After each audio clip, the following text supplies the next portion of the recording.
Day number 17, John 19:25 through 30. Near the cross of Jesus stood his mother, his sister's sister, Mary the wife of Clopas, and Mary Magdalene.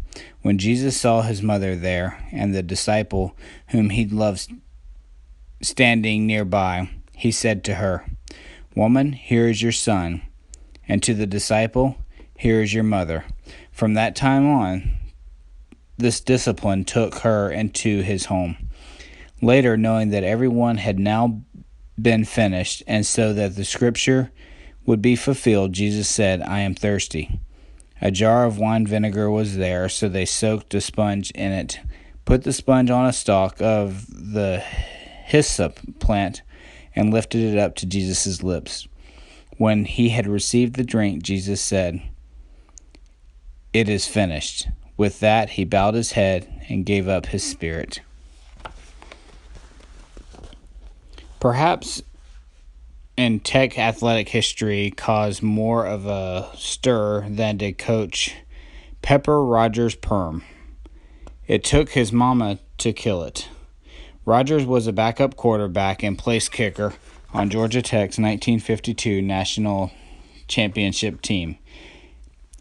He became a Tech legend when his late field goal defeated Baylor 17-14 in the 1952 Orange Bowl to cap a furious Tech comeback. With a touchdown pass and a field goal, he was the MVP of the 1953 Sugar Bowl when Tech beat Ole Miss 24-7 to cap the national championship series. Rogers came home to the Institute in 1974 after stints as head coach at Kansas and UCLA.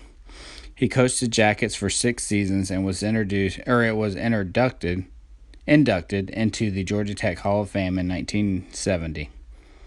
He is certainly the most colorful coach in Tech history, fully embracing what now seems like a rather particular lifestyle of the day. As Adam Van Bremer put it, Rogers rode a motorcycle to the office, shunned socks, and permed his hair.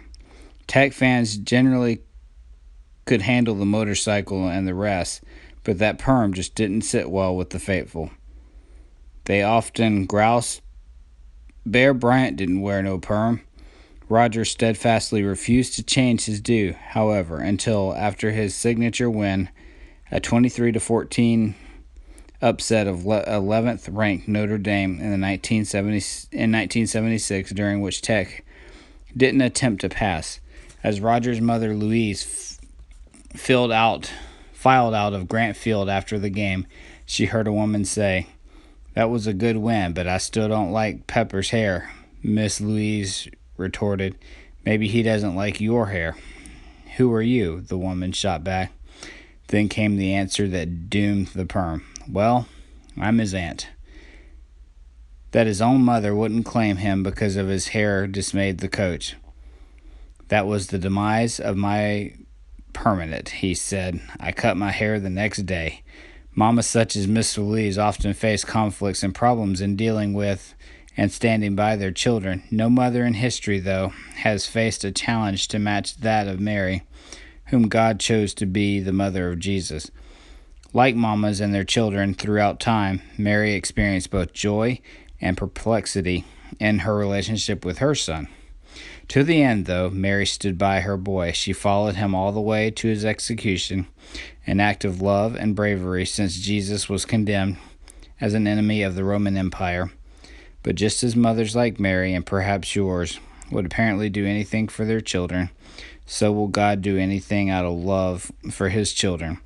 After all, that was God on the cross at the foot of which Mary stood, and he was dying for you, one of his children.